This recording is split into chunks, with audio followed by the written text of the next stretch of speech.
name is Konstantinos Delaportas. I'm the CEO of DryDel.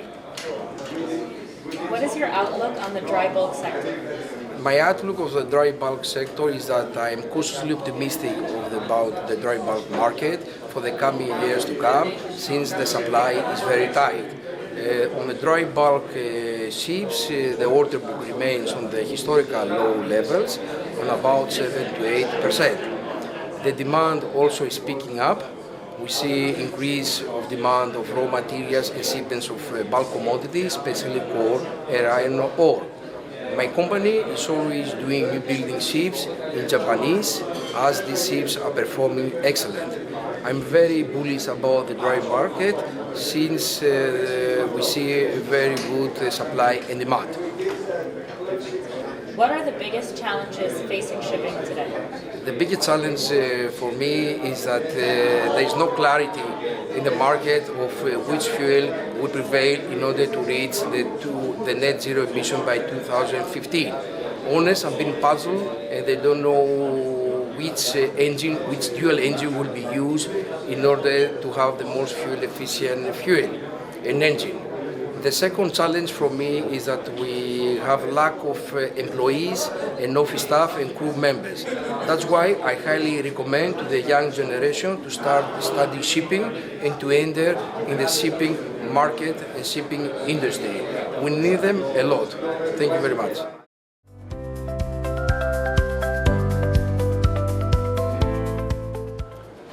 Hello, I'm Andreas Hadjipetrou, Chief Commercial Officer of Columbia Group. What are the biggest challenges facing the shipping industry today? The biggest challenges in the shipping industry today? Well, Anna, I don't really know from where to start and where to finish. There are so many. So we start from the regulatory part, whereby regulations are changing. The need to decarbonize and the IMO standards have created a lot of pressure on the industry to change, to become more clean, efficient, to optimize operations, and this comes obviously with a lot of challenges. Of course, we don't see this as challenges, but we see them as opportunities.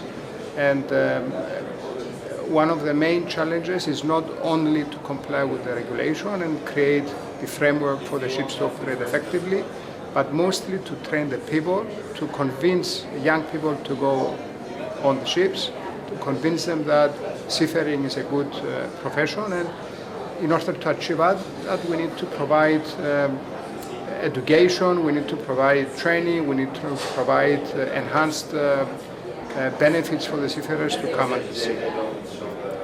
How do you see the industry evolving over the next 5 years? Well, over the next 5 years, we should definitely expect a lot of changes.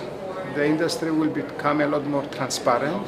The industry will face new regulations, which will lead a number of operators to come closer together, to collaborate more also with other industries.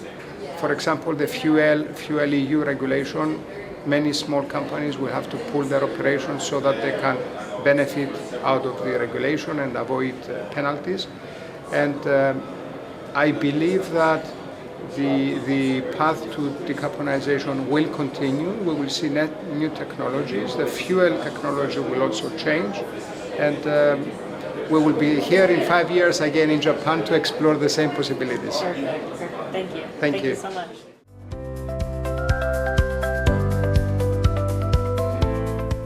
Okay, my name is Masahiko Azegami.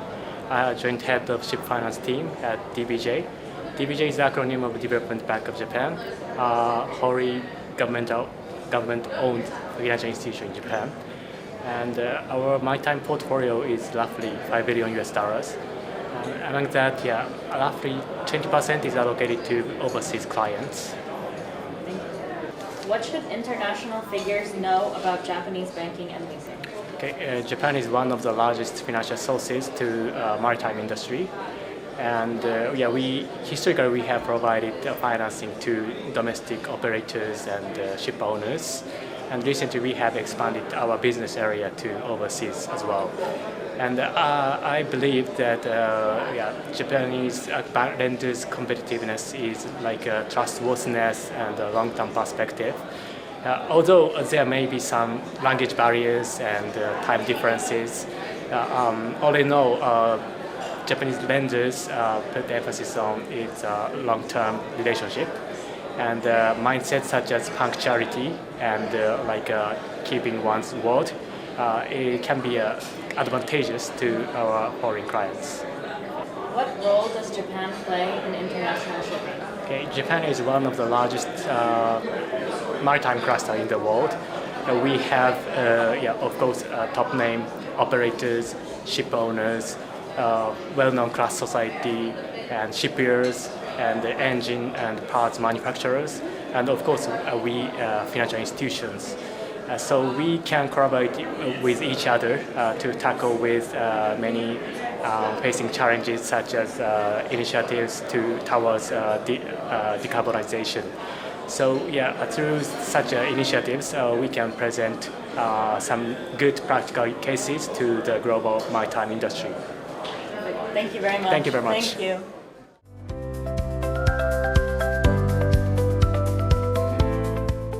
I'm Mark Filanowski from Pangaea Logistics Solutions, headquartered in Rhode Island in the United States. We own 26 different dry bulk vessels, ranging in size from Supermax to Post-Panamax, and we've just announced a deal where we're going to buy 15 handy-sized bulkers. What is your outlook on the dry bulk sector? I'm optimistic on the dry bulk sector. The supply situation is in very good shape. There's delayed scrapping of vessels, which is I think dampening the market, the charter market.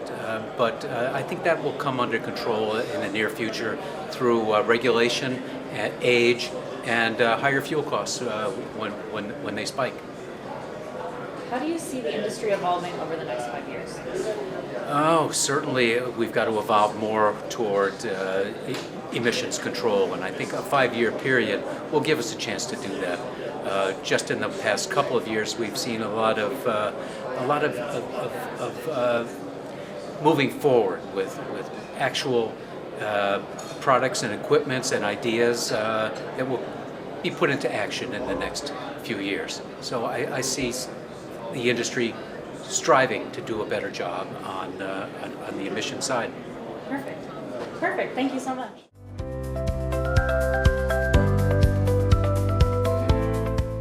Hi, Shuzhen here. So I'm from Hafnia, heading up the corporate finance and treasury department. So What are the biggest challenges facing the shipping industry today?